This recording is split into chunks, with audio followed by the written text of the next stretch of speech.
Magnus here. Today I wanted to talk about something kind of special and important to me. The user experiences when using mirrorless versus DSLR cameras.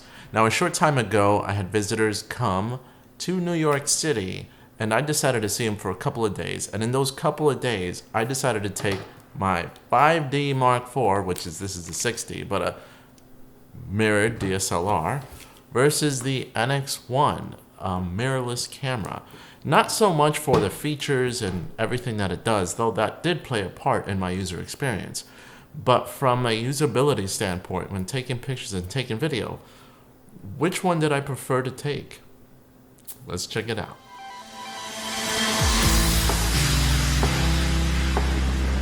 Testing one.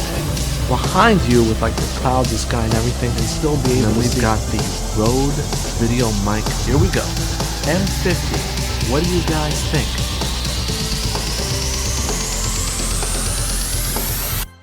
Alright, so if you're new to my channel, definitely consider subscribing if you like to see camera tricks, conversations, talk about new cameras, and of course, everyday hacks that we can do. Now, in this experience, we were just kind of touring New York City and walking around, and the first day, I decided to take the 5D Mark IV to take pictures and video. And my experience with the 5D Mark IV was a bit mixed. When it came to taking pictures with the 5D Mark IV, it was amazing in the sense of getting the right look, getting the right color, the full frame look of all of the pictures. It was fast, it was easy to use because I'm familiar with the camera, and getting videos, the features that you can do with the 5D Mark IV are pretty robust. It's good for a mixture of photos and video. But then I had a few struggles, specifically mostly with videos, but somewhat with photos. For example, because it's a DSLR, DSLRs don't let you see what your exposure is going to be unless you switch it to live view. And because it was a sunny day in that particular situation, live view was difficult to see because it's not a flip screen. It's pretty much a screen that's fixed to the back of the camera. And while using live view, it was kind of hard to tell whether I had appropriate exposures. And I used the meters that the screen had, but even that was hard to see. So I used the LCD on the top, but even then it wasn't perfect. So live view, though great, is difficult to see in a well-lit situation. Now, when it came to filming you have to use live view with the 5D Mark IV. And when using live view, again, very difficult to see in a brightly lit situation.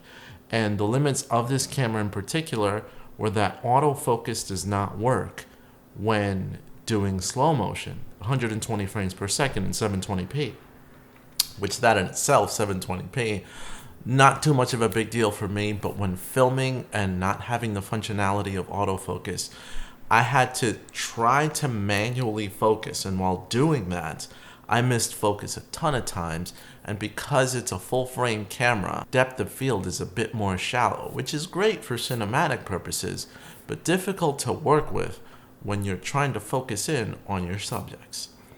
So all in all, that experience was great using the DSLR, specifically the 5D, when it came to the actual pictures that I took, because despite the lighting situations, the usability of the camera and all of the features that you get with a DSLR are still excellent. And the fact that you have an optical viewfinder, you can pretty much see your shots and see what the layout of your picture is going to be without even having the camera on. Then you just turn the camera on and take the picture. But I also found myself taking a lot of pictures in live view anyway, because trying to see the exposure, especially in darker situations. And in that situation, it was a little bit slower, although I know that modern DSLRs can be a little bit quicker when taking pictures in live view. This was a bit slower, which is unfortunate, but the focus points are expanded more than just the limited amount of focus points that you have when using the optical viewfinder, but it still was pretty good for taking pictures.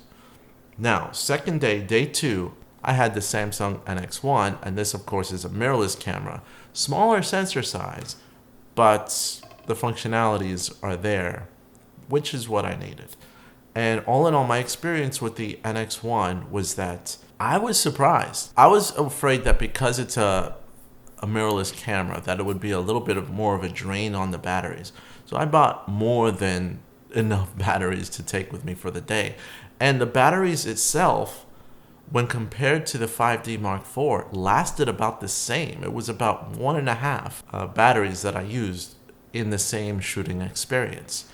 And when it came to taking pictures, I found that because I had the tilt screen, which some DSLRs do have, obviously, like the 80D or the 90D, but I don't have it on the 5D, so the tilt screen was definitely convenient when using the NX1, though the 80D and the 90D have flip screens, as well as the 6D Mark II, the EOS R, which is mirrorless, but I'm comparing it to my old camera. So the other situation too that I found is that the usability of testing your exposure was a lot easier, because you could just look through the viewfinder and see your exposure through there, since you're looking at an electrical viewfinder.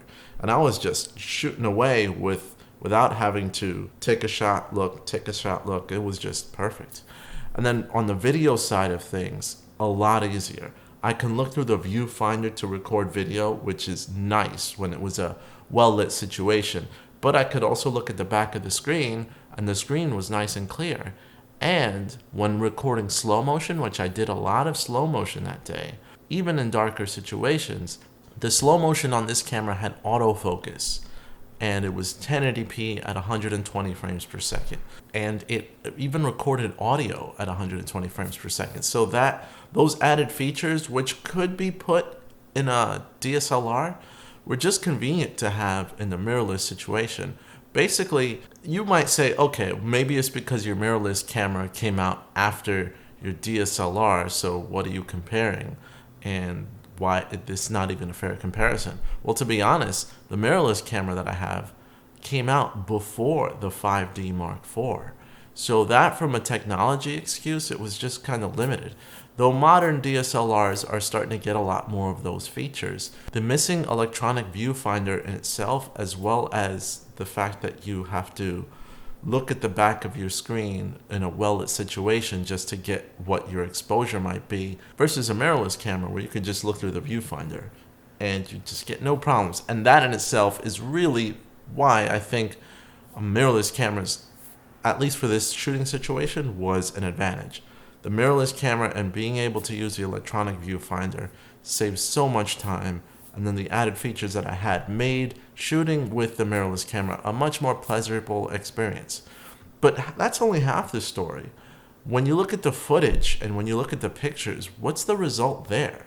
From just a subjective point of view, in this particular perspective, I think that the full frame DSLR Canon 5D Mark IV definitely won out in the quality of the pictures and the way they just looked overall. No matter what usability advantages I had in the mirrorless perspective, the DSLR just gave me better looking shots.